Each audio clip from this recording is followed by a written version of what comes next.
जय हिंद दोस्तों। इस वीडियो में हम बात करेंगे कि आपका एलपीजी के बारे में बात करेंगे। इस वीडियो में आपको पता चलेगा कि एलपीजी क्या होता है। ये इकोनॉमिक्स के अंदर आप पढ़ोगे एलपीजी के बारे में। इससे पहले ना कुछ चीजें जानेंगे, लेकिन आपको याद रखना है कि सीबीएसई माध्यम के जितने भी स्टूडेंट होते हैं, छात्र होते हैं, उन्हें पता होता है एलपीजी के बारे में, क्योंकि वो बहुत ज्यादा होशियार होते हैं, आपको पता है। लेकिन हिंदी मीडियम के जितने भी छात्र होते हैं उन्हें दिक्कत आती है एलपीजी के बारे में। इस क्लास के बाद कभी जिंदगी में आप एलपीजी के बारे में भूलोगे नहीं। इसमें पहले हम छोटी छोटी बात करेंगे कि क्लोज इकोनॉमी क्या होता है, फिर ओपन इकोनॉमी क्या होता है। तो स्टार्ट करते हैं क्लोज इकोनॉमी से। पहले सबसे पहले स्टार्ट करेंगे क्या आपका कि क्लोज इकोनॉमी क्या होता है। ठीक है, क्लोज इकोनॉमी क्या होता है। फिर बात करेंगे क्या ओपन इकोनॉमी क्या होता है। क्लोज इकोनॉमी की बात करें तो ये क्या होता है, यानी कि जिसे हिंदी माध्यम के छात्र क्या कहते हैं, बंद अर्थव्यवस्था। इसका मतलब होता है कि मान के चलिए कि आप अपने घर में रहते हैं, जैसे कि आप अपने घर में रहते हैं तो क्या होता है कि आपके घर में अगर कोई सब्जी खत्म हो जाए, सब्जी मान लो घर के अंदर खत्म हो चुकी है या चीनी खत्म हो जाती है, तो क्या करते हो आप खुद से मैनेज कर लेते हो, दूसरे पड़ोसी से नहीं मांगते। ठीक है, चार दीवारी में ही बंद रहते हो और किसी से कोई मतलब नहीं है। आप अपना मैनेजमेंट करते हो, उस हिसाब से अपनी रोजमर्रा का जीवन जीते हो, यापन करते हो। ठीक है, वो क्या हो जाता है आपका क्लोज इकोनॉमी हो जाता है। लेकिन जो हो जाता है ओपन इकोनॉमी की बात करें, ओपन इकोनॉमी में होता क्या है कि मान के चलो कि आपके घर के अंदर चीनी खत्म हो चुका है, तो चीनी खत्म हो गया तो क्या होगा कि आप पड़ोसी के पास गए, बोला कि चीनी दे दीजिए, आपको अगले दिन हम जब खरीद के लेके आएंगे तो आपको दे देंगे। तो आप चीनी मांग लिया, चाय पी लिया आपने, तो ये क्या होता है कि आप क्या है कि ओपन इकोनॉमी, यानी कि ये खुली अर्थव्यवस्था होती है, जिसमें इसे देश के प्रत्यक्ष रूप से समझे कि आपका क्लोज इकोनॉमी क्या होता है, ओपन इकोनॉमी क्या होता है। जैसे कि देश में मान के चलो हिंदुस्तान की बात करें, हिंदुस्तान क्या करता है, अपने ही घर में जितने सामान का उत्पादन कर रहा है, क्या उत्पादन कर रहा है और कितना कर रहा है, और बाहर से कुछ चीज ना एक्सपोर्ट कर रहा है ना इंपोर्ट कर रहा है, तो ये क्या हो जाता है, क्लोज इकोनॉमी हो जाता है। लेकिन अगर हम ओपन इकोनॉमी की बात करें कि अगर हम क्या है कि बाहर से भी चीजें खरीदते हैं, एक्सपोर्ट इंपोर्ट दोनों कर रहे हैं, तो क्या हो जाएगा, ये भारत क्या हो जाएगा, ओपन इकोनॉमी हो जाएगा। तो आपको यहाँ पे क्लोज इकोनॉमी और ओपन इकोनॉमी समझ आ गया होगा क्या होता है। ठीक है, अब सबसे पहले आपको समझना है कि आपका पूंजीवाद क्या होता है, जिसे कैपिटलिज्म कहते हैं। फिर उसके बाद समाजवाद क्या कहते हैं, यानी सोशलिज्म कहा जाता है इसे। और मिक्स इकोनॉमी किसे कहते हैं, मिश्रित अर्थव्यवस्था।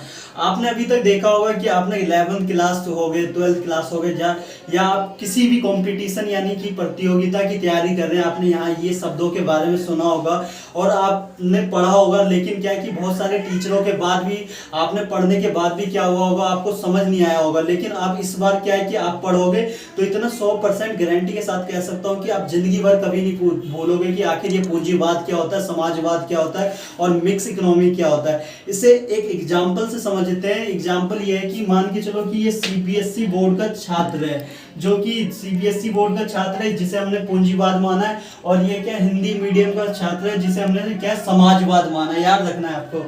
तो सीबीएसई स्टूडेंट जो होता है आपका, ये होता है लिबरल होता है, जिसे हिंदी में कहा जाता है उदारवाद होता है। तो सबसे पहले सीबीएसई स्टूडेंट की बात करें, जैसे कि आपको पता होता है ये सीबीएसई के जितने भी छात्र होते हैं, ये बड़े ही क्या होते हैं, होनहार होते हैं और काफी ज्यादा मेहनती होते हैं, होशियार होते हैं बचपन से, क्योंकि इन्हें अच्छे स्कूलों में शिक्षा दी गई होती है। ठीक है, लेकिन यहाँ पे क्या होता है कि ये लिबरल कैसे होते हैं, यानी उदार कैसे होते हैं, ये समझने की कोशिश करना। इनके पेरेंट्स कह देते तुम्हें कैसे करना, जैसे कि पूंजीवाद में हम पढ़ेंगे कि कितना उत्पादन करना है, कैसे उत्पादन करना है और किस लिए करना है। ठीक है, ऐसी क्या होता है कि लिबरल जो सीबीएसई छात्र है, जो स्टूडेंट होता है सीबीएसई बोर्ड का, वो क्या होता है, उनके जो पिताजी होते हैं वो पहले से ही लिबरल होते हैं, यानी कि उदारवाद होते हैं। वो पहले कह देते बेटा तुम्हें जैसे भी पढ़ना है पढ़ो, तुम्हें साइंस लेना है, आर्ट्स लेना है या कॉमर्स लेना है, कोई निश्चित नहीं है, आपको जो लेना है, आपके परसेंटेज जैसे भी है पढ़ो, आप जैसे भी पढ़ना चाहते हो। ठीक है, इन पे कोई दबाव और प्रेशर नहीं होता। सीबीएसई बोर्ड वाले जो छात्र होते हैं, ये देखा होगा कि अपनी मौज मस्ती में होते, दुनिया भर में घूमते रहते हैं, कोई दिक्कत नहीं, क्योंकि इनके फादर और पेरेंट्स पहले ही से लिबरल होते, उदार होते हैं, इन पे कोई प्रेशर नहीं डाला जाता।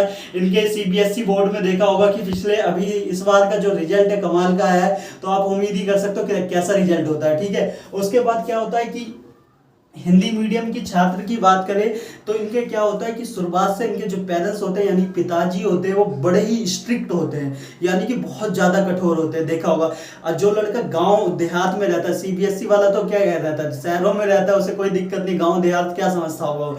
तो क्या है, जो गांव देहातों में रहता है तो क्या होता है कि उनके जो फादर होते हैं पहले से ही स्ट्रिक्ट रहे होते हैं, और जो शहरों में भी हिंदी मीडियम का छात्र है उसके भी फादर पहले से क्या स्ट्रिक्ट रहे हैं, कठोर है। जैसे कि एग्जाम्पल के लिए उन्हें क्या दिया जाता है, बेटा अगर आप आगे की पढ़ाई करोगे तो पहले से ही साइंस लोगे, साइंस नहीं आए तो आपका क्या हो जाएगा कि आपको फिर घर से निकाल दिया जाएगा, या तो फलाना ठिकाना कुछ कह दिया जाता है फादर द्वारा। एकदम स्ट्रिक्ट होते हैं, कोई लिबरल नहीं, कोई उदारता नहीं, ठीक है। पहले बच्चों को घर से 7 बजे से पहले घर से नहीं निकलना है, एकदम फादर क्या कहते हैं कि 7 बजे से घर से नहीं निकलना, 6 बजे तक 3-4 घंटे तुम्हें रोज पढ़ने हैं, ठीक है, एकदम स्ट्रिक्ट।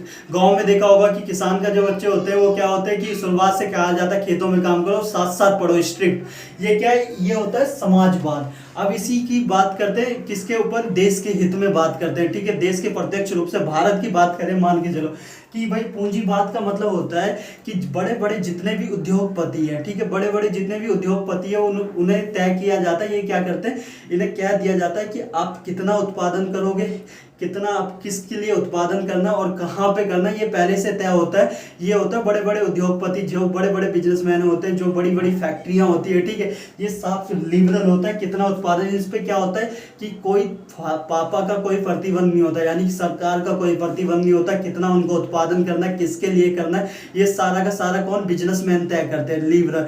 लेकिन ये वाला फादर होते हैं यानी कि हिंदी मीडियम वाले, यानी कि सोशलिज्म की बात करें देश के हित में, तो इसके अंदर क्या होता है कि साफ तय कर दिया जाता है, फादर आपको पता है स्ट्रिक्ट होते हैं। ऐसी सरकार होती है, सरकार स्ट्रिक्ट होती है, उद्योगपति क्या है, क्या उत्पादन करना है, किसके लिए करना है और कितना करना है, ये तय नहीं कर पाते, ये तय कौन करता है, सरकार, यानी पापा कर रहे होते हैं इसके अंदर, हिंदी मीडियम के अंदर। आपको समझ आ गया होगा, ठीक है, हिंदी मीडियम। और इसके बाद मिक्स इकोनॉमी क्या होता है, इसी का रूप है, याद रखना है, इन दोनों का ही रूप है, कैपिटलिज्म और सोशलिज्म, यानी कि पूंजीवाद और समाजवादी का रूप है। इसे मिला दिया गया तो इसे क्या कहा जाता है, मिक्स इकोनॉमी। यानी कि इसमें थोड़े क्या है, सीबीएसई बोर्ड वाला होगा, याद रखना, ये लिबरल होगा, और ये क्या है, हिंदी मीडियम वाला स्ट्रिक्ट होगा, ठीक है। तो ये होता है आपका मिक्स इकोनॉमी, मिश्रित अर्थव्यवस्था होती है। इसी के बाद हम बात करेंगे कि हिंदुस्तान के अंदर, याद रखना, जब हमारा देश, आपको पता है कब आजाद हुआ था, 1947 में। 47 में आजाद हुआ, और 91 तक की बात करें तो हुआ क्या था कि 47 में जब देश आजाद हो गया, देश आजाद होने के बाद क्या है कि बहुत सारे स्वतंत्रता सेनानी हुआ करते थे, बहुत सारे नेता हुआ करते थे। उस टाइम पे क्या है, वो किसके तरफ रुख उन्होंने अपना रखा था, समाजवाद की तरफ, ठीक है, समाजवाद की तरफ अपना रखा था। क्योंकि हमारे देश में उस टाइम पता ही है कि 1947 के दौरान हमारे देश में क्या है कि हमारा देश की जीडीपी भी माइनस में चली गई थी, सोच लो।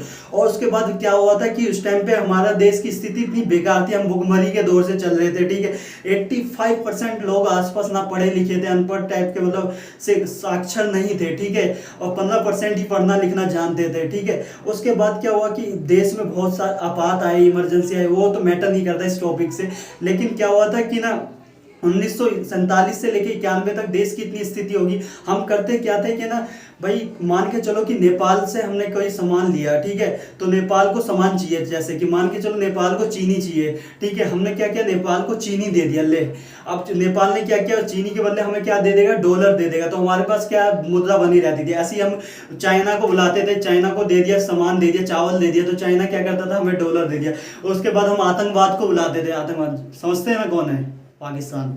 आतंकवाद को बुलाया तो आतंकवाद को हमने दे दिया, ले लाल मिर्च, ले लाल मिर्च दे दिया, तो वो डॉलर देता था। तो इससे क्या बैलेंस बना हुआ था अभी तक, ठीक है, देश की इकोनॉमी पे इतना कोई इफेक्ट नहीं डाल रहा था। लेकिन उसके दौरान कुछ टाइम बाद क्या हुआ कि हमने ना क्या कहते हैं कि सामान ना दूसरे देशों को देना चालू कर दिया। जैसे दे रहे थे सामान, अभी हम क्या है दूसरे देशों को दे रहे थे। लेकिन हुआ क्या कि जैसे कि हमने पाकिस्तान को दे दिया, पाकिस्तान को दिया तो क्या हुआ कि अब यहाँ से हम ना डॉलर उतना नहीं ले रहे जितना पहले ले रहे थे, सामान ज्यादा दे रहे हैं, डॉलर इतना नहीं ले रहे, ठीक है। अमेरिका को दे दिया, फिर छोटी आंख वाला आ गया, उसके बाद भाई आतंकवाद को दे दिया, सबको देते रहे थे सामान, ठीक है, लेकिन उतने ज्यादा मात्रा में हमें डॉलर की पूर्ति नहीं हो पा रही थी। तो इससे क्या हुआ कि इंडिया की इकोनॉमी पे बहुत बड़ा ही झटका आ गया 1991 में। अब बात करेंगे, ये यहाँ से समझना है आपको एलपीजी क्या होता है। ये याद रखना है कि जुलाई के सेशन में आया था एलपीजी, और 1991 में याद रखना हमारे देश के प्रधानमंत्री हुआ करते थे। कौन हुआ करते थे बता सकते हैं? कमेंट में बताना, लेकिन बता देता हूँ कौन हुआ करते थे। नरसिम्हा राव हुआ करते थे, हमारे देश के उस वक्त प्रधानमंत्री हुआ करते थे आपके नरसिम्हा राव। नरसिम्हा राव क्या है कि उस टाइम पे जब देश के प्रधानमंत्री थे, उस टाइम पे देश का इतना चौपट हाल हो चुका था कि भाई बता ही नहीं सकते कितना चौपट। उस टाइम पे अगर भाई एक ऐसा शख्स है जिसे बुलाया नहीं जाता तो क्या पता देश के अंदर आर्टिकल 360 यानी कि वित्तीय आपातकाल लग जाता और देश का बेड़ा गर्क हो जाता, शायद दिवालिया तक घोषित हो जाता है। ऐसी स्थिति आ गई थी देश की। तो आपको पता है कि 1991 में हमारे जो भारत के प्रधानमंत्री हुआ करते थे वो नरसिम्हा राव जी हुआ करते थे। उस टाइम पे क्या हुआ कि भारत की ऐसी स्थिति आ चुकी थी कि ऐसा लगा फिर से भारत के अंदर इमरजेंसी तो लग गया भाई, इंडिया का तो चौपट हो गया, ऐसा लग रहा था। ऐसी स्थिति आ गई थी, बवाल हो जाएगा। लेकिन हुआ क्या कि ना 1991 में इमरजेंसी लगती यानी कि वित्तीय आपातकाल लगने की संभावना बन गई। वित्तीय आपातकाल आपको याद रखना है कि संविधान के अनुच्छेद 360 के तहत लग सकता है भारत के अंदर वित्तीय इमरजेंसी, यानी कि पैसे से रिलेटेड, यानी कि बहुत बड़ा क्राइसिस आ चुका था इंडिया के अंदर 1991 में। तो क्या है कि नरसिम्हा राव जी अपने मंत्री परिषद के साथ बैठे हुए थे, तो वो क्या बतिया रहे थे, यार बेड़ा गर्क हो जाएगा भारत का, अब समझ ही नहीं आ रहा कि हमको क्या करे, हमें अब तो कोई समझ ही नहीं आ रहा कि क्या करे, सारा का सारा चौपट हो चुका है देश का। अब तो समझ नहीं आ रहा कि ऐसा कौन सा शख्स लाया जाए देश के अंदर कि वो आके देश की स्थिति को फिर से संभाल सके। हमारे पास उन्होंने क्या लगभग देखा जाए तो हाथ ऊपर खड़े कर लिए, भाई अब हमसे ना होगा, अब ऐसा कोई शख्स ढूंढ दो कि जो देश की स्थिति को फिर से संभाल ले, ठीक है, यानी कि इंडिया को क्या दिवालिया घोषित होने से भी रोक ले। और ऐसा कोई बंदा हो तो उसी टाइम पे याद रखना एक ऐसा शख्स हुआ करता था जिसे कि दुनिया ने क्या है कि इकोनॉमिस्ट के नाम से पहचानती है। ऐसे शख्स, उनका नाम हुआ करता था आपका श्री मनमोहन सिंह, डॉक्टर मनमोहन सिंह हुआ करता था नाम। और जो आपको पता है 2004 के बाद क्या है हिंदुस्तान के प्रधानमंत्री बने थे। ये क्या हुआ करते थे उस टाइम पे, फाइनेंस मिनिस्टर हुआ करते थे। क्या है, फाइनेंस यानी वित्त मंत्री हुआ करते थे। तो आपके नरसिम्हा राव जी क्या फाइनेंस मिनिस्टर के पास जाते हैं और उनसे बोलते हैं कि जी मनमोहन सिंह जी, देश का तो हो गया बेड़ा गर्क, अब आप ही क्या है माई बाप हैं, देश को आगे कैसे बचाएंगे, आप ही संभाले। तो इसी दौरान क्या होता है देश के अंदर क्या है नरसिम्हा राव समिति बनाई जाती है। और इसी के दौरान क्या मनमोहन सिंह क्या कहते हैं कि भाई देखो सुनो नरसिम्हा राव जी, आप प्रधानमंत्री हो, आप सुनो, आपको बता दिया जाता है कि कोई ऐसा शख्स हमारे काम के बीच कोई इंटरफेयर ना करे। इंटरफेयर नहीं करेगा तो क्या है कि ये कोई बड़ी बात नहीं, हम देश को फिर से उबार सकेंगे एक बार। तो इसी कारण क्या है कि आपका नरसिम्हा राव जी ने कह दिया साहब कि जो आपको करना है, आपको अच्छा लगता है करिए, हम आपके बीच में बिल्कुल नहीं आएंगे। आपको जो चीज़ की, जिस चीज़ की भी ज़रूरत है, मंत्री परिषद हो, कोई भी मंत्री की ज़रूरत पड़े, आप हमें कहिए। तो उसी दौरान क्या है कि भारत के अंदर याद रखना 24 जुलाई 1991, कब 24 जुलाई 1991 में भारत के अंदर एलपीजी लाया गया। एलपीजी क्या होता है, इसकी फुल फॉर्म याद रखना है, आपको पेपर में डायरेक्ट पूछ लेता है, समझ रहे हैं ना।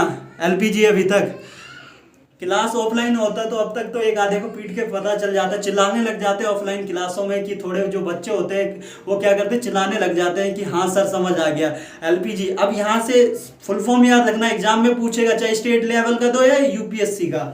एलपीजी की फुल फॉर्म क्या होती है, एल मतलब होता है लिबरलाइजेशन, प्राइवेटाइजेशन और ग्लोबलाइजेशन, जिसे हिंदी के छात्र क्या कहते हैं, उदारीकरण, निजीकरण और वैश्वीकरण। ये कब लाया गया था आपका 24 जुलाई 1991 में। कब 24 जुलाई 1991 में लाया गया था। सबसे पहले बात करते हैं उदारीकरण।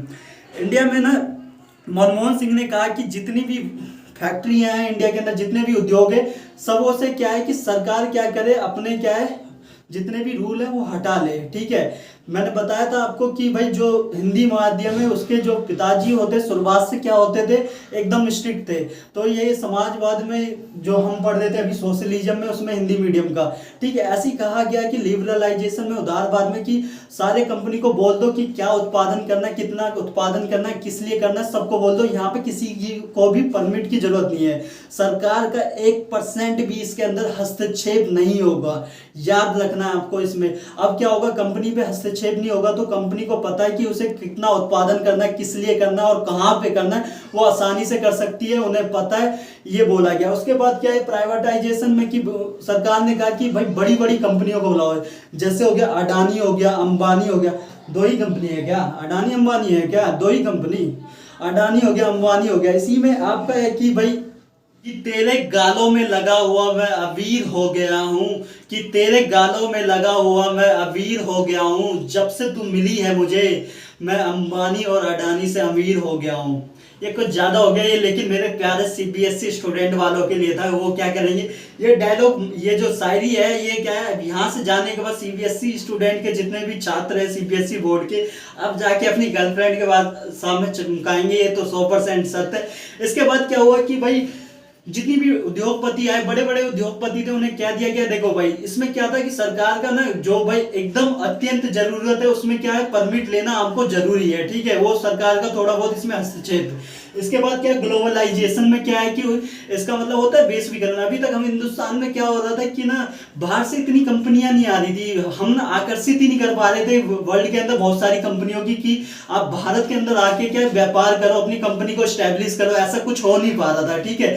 तो क्या हुआ कि भाई जैसे भारत ने, जो आपके मनमोहन सिंह उस टाइम पे फाइनेंस मिनिस्टर हुआ करते हैं, उन्होंने कहा कि अब क्या है कि हम ना कंपनी को भारत के अंदर बुलाएंगे, तो बोला आओ चाइनीज जल्दी आओ, फटाफट आओ, आप यहाँ पे चाइनीज को बुलाया, सॉरी चीन को बुलाया। उसके बाद थोड़े बहुत आतंकवादी कंट्री देशों में देखा, आतंकवादी कंट्री यार कहाँ का बात कर लिए, बेहरा गड़क है उसका, आतंकवादी देश में तो कोई है ही नहीं, सॉरी पाकिस्तान में कोई ऐसी कंपनी नहीं है जो भारत के अंदर व्यापार करे, आके कंपनी स्टैब्लिश करे ऐसा। फिर बोला यूएसए की कंपनी आने लगी, आपकी जर्मनी की आने लगी, जापान की आने लगी, तो इससे क्या होगा, अब यहाँ पे फायदा क्या है हिंदुस्तान के अंदर, ये बताइए ना। कंपनी आएगी तो हिंदुस्तान के अंदर फायदा क्या होगा आपको पता है, पता है जी, फायदा यही होगा कि कंपनी आएगी तो क्या है कि उद्योग लेके आएगी, नई नई टेक्नोलॉजी लेके आएगी, जिससे हमें सीखने को मिलेगा, और यहाँ पे क्या है रोजगार के अवसर पैदा होंगे, एम्प्लॉयमेंट के। याद रखना जितनी भी कंपनी आएगी तो एम्प्लॉयमेंट के अवसर पैदा होंगे। इंडिया के अंदर अनएम्प्लॉयमेंट ज्यादा है, अभी भी ज्यादा है, लेकिन क्या है कंपनियां जितनी आएगी एम्प्लॉयमेंट रोजगार के अवसर पैदा होते हैं, ठीक है। ये था हमारा एलपीजी टॉपिक। इतना है कि समझ आया ना पूरा का पूरा एलपीजी। कोई दिक्कत हो तो कमेंट पे करिए, कमेंट करके बताना, ठीक है। यहाँ पे एलपीजी लाया गया, एलपीजी लाने के बाद जितना 47 से लेके 91 तक हम डेवलप नहीं कर पाए देश के अंदर, उतना 91 से लेके 2020 के अंदर 21 तक हमने क्या डेवलप कर लिया है, ठीक है, एलपीजी लाने के बाद से। और एलपीजी नहीं आता मनमोहन सिंह जी की देन थी, डॉक्टर मनमोहन सिंह जी, और वो नहीं होते फाइनेंस मिनिस्टर, और वो नहीं अपने क्या कहते बुद्धि का यूज सही से नहीं करते उस टाइम पे, तो क्या होता है कि भारत की स्थिति बहुत ज्यादा आपको पता है बेरा गर्क हो जाता है भारत का उस टाइम पे। लेकिन नहीं हुआ, क्योंकि भारत के अंदर क्या है कि सबों का साथ और सबों का विकास है। समझ रहे ना किसी की बात कह रहे हैं। मिलते हैं अगली क्लास में। जय हिंद दोस्तों।